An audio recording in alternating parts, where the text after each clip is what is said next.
পরেও বাংলাদেশের অভিনয় শিল্পীর ভরাটা ছিল কোথায়? বাংলাদেশের শীর্ষ মিথ্যাবাদী কে ছিল তালিকা করেন, দেখবেন ওবায়দুল কাদেরকে পাবেন, হাসান মাহমুদকে পাবেন। এই আন্দোলন যে থেমে যায় নাই তার কারণটা হলো 18 জুলাই থেকে প্রাইভেট ইউনিভার্সিটির স্টুডেন্টরা রাস্তায় নেমে আসে। এই জায়গাগুলোতে যে দুর্ভেদ্য দেয়াল গড়ে উঠেছিল, এই আন্দোলনটা কিন্তু ওই জায়গায় ছাত্র সমন্বয়করা কোঅর্ডিনেট করে নাই। এবং এই আন্দোলনের একটা কৌশল ছিল, রাজনৈতিক দলগুলো প্রত্যেকটা উইং তারা এই আন্দোলনের পার্টি ছিল, তাদের দলীয় ব্যানারটাকে দূরে সরিয়ে রেখে। বিগত 15 বছরের টেক্সট বইগুলা যদি হাতে নেন তাহলে আপনারা বুঝতে পারবেন ইতিহাসের পালাবদল এবং বিকৃত করার যে কালচারটা ছিল। গায়েবী মামলা এত চূড়ান্ত লেভেলে চলে গিয়েছিল যে দেশে যারা ন্যূনতম বিরোধী মতের লোক আছে তারা কেউ শান্তিতে ঘরে থাকতে পারতো না।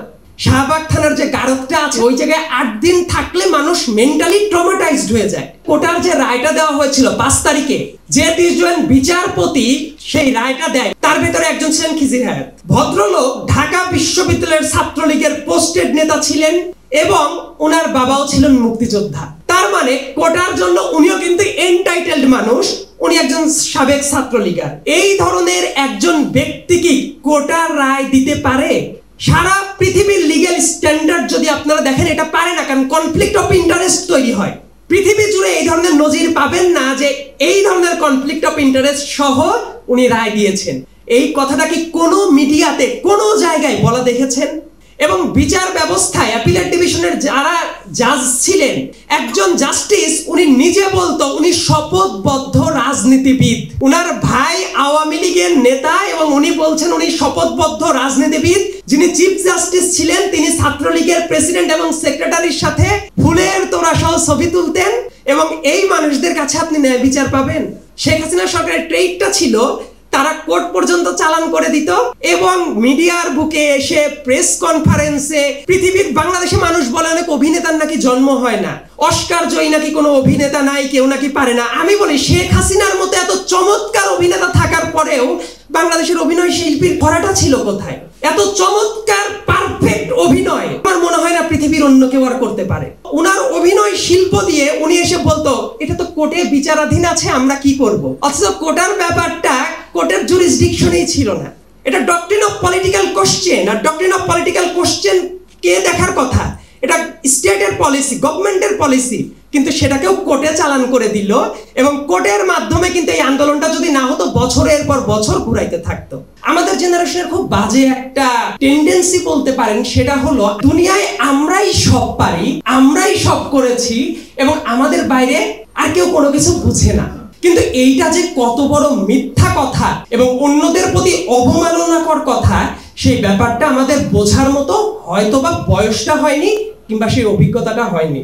বাংলাদেশের শীর্ষ মিথ্যাবাদী কে ছিল তালিকা করেন, দেখবেন ওবায়দুল কাদেরকে পাবেন, হাসান মাহমুদকে পাবেন, আর অনেক মানুষজনকেই পাবেন।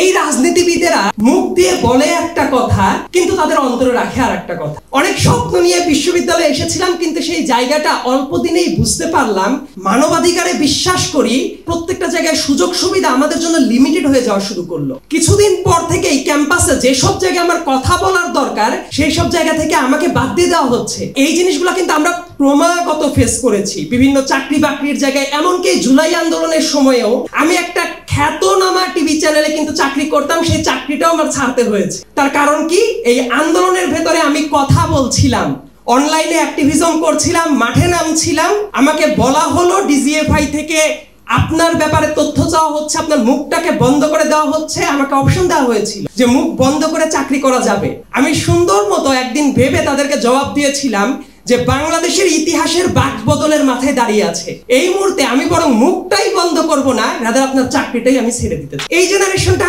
আন্দোলনের শুরু থেকে যেভাবে কথা বলে, সেই জায়গায় বিগত দিনের যে রাজনৈতিক যে সংগ্রাম পথ পরিক্রমা, সেই জায়গাটাকে কেন যেন ইগনোর করে ফেলে।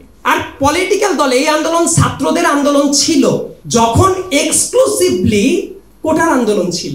যখন 5 তারিখে রায় দেওয়া হয় বা রায় যেভাবে দেওয়া হলো এটা যৌক্তিক ছিল কিনা, তো ওইটা নিয়ে যখন আমরা অ্যাক্টিভিজম শুরু করলাম, এক্সক্লুসিভলি এটা কোটা সংস্কার আন্দোলনই ছিল। 2018 সালেও কিন্তু কোটা সংস্কার আন্দোলন হয়, 2024-এর আন্দোলনটাও একইভাবে থেমে যেতে পারত।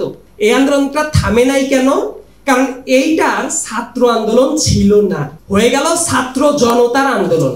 ভার্সিটিতে আপনাদের মনে থাকার কথা, ঢাকা বিশ্ববিদ্যালয়ে 15 জুলাই 16 জুলাইয়ের যখন নিপীড়ন হলো, 17 জুলাই, এই দিনগুলোর পরে আমাদের এক পর্যায়ে মনে হচ্ছিল যে আন্দোলনটা বোধহয় থেমে যাচ্ছে, আমাদের পর প্রচন্ড টর্চার চলছে, এই আন্দোলন বোধহয় আর চলবে না। এই আন্দোলন যে থেমে যায় নাই তার কারণটা হলো 18 জুলাই থেকে প্রাইভেট ইউনিভার্সিটির স্টুডেন্টরা রাস্তায় নেমে আসে। যাত্রাবাড়ি শনিরাকড়া, উত্তরা বিএনএস এর সামনের অংশটা, তারপর মিরপুরের অঞ্চল, বসিলা ব্রিজ মোহাম্মদপুরের অঞ্চলটা, এই জায়গাগুলোতে যে দুর্ভেদ্য দেয়াল গড়ে উঠেছিল, এই আন্দোলনটা কিন্তু ওই জায়গায় ছাত্র সমন্বয়করা কোঅর্ডিনেট করে নাই। তাহলে কারা করেছে? আমজনতা। বিগত 15 বছরে যারা দমন পীড়ন নিপীড়নের শিকার হয়েছে। এবং এই আন্দোলনের একটা কৌশল ছিল, রাজনৈতিক দলগুলো প্রত্যেকটা উইং তারা এই আন্দোলনের পার্টি ছিল, তাদের দলীয় ব্যানারটাকে দূরে সরিয়ে রেখে। যদি রাজনৈতিক নেতারা ব্যানার নিয়ে দাঁড়াতো তাহলে সবাই কি বলতো?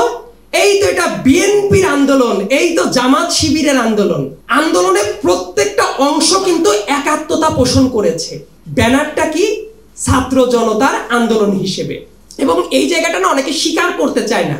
আমি আমার বিশ্ববিদ্যালয়ের যারা আমার ছোট ভাইয়েরা আছেন, আমার সহপাঠীরা আছেন, তারা এই আন্দোলনটাকে এক্সক্লুসিভলি পাবলিক ইউনিভার্সিটির আন্দোলন কিনা বা আমরা নিজেরাই করেছি না, এই জাতীয় একটা স্তুতি বাক্য নিজেদের ক্ষেত্রে বোধহয় লাগাতে পারলে অনেকে ভালোবাসে। কাউকে ক্রেডিট দিলে ক্রেডিট ফুরায় না, বরং ইতিহাসের বিকৃতি হওয়া থেকে রক্ষা পায়। কারণ বাংলাদেশের ইতিহাস কতভাবে বিকৃত করা হয়েছে, বিগত 15 বছরের টেক্সট বইগুলা যদি হাতে নেন তাহলে আপনারা বুঝতে পারবেন ইতিহাসের পালাবদল এবং বিকৃত করার যে কালচারটা ছিল।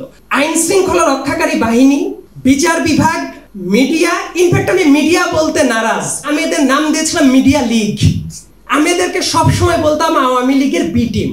দেখবেন এরা কালচারাল উইং এর লোক, নাচ গান সংস্কৃতি করে, কিন্তু সেই সংস্কৃতিগুলো কোনগুলো? দিন শেষে গিয়ে জয় তু শেখ হাসিনার সংস্কৃতি।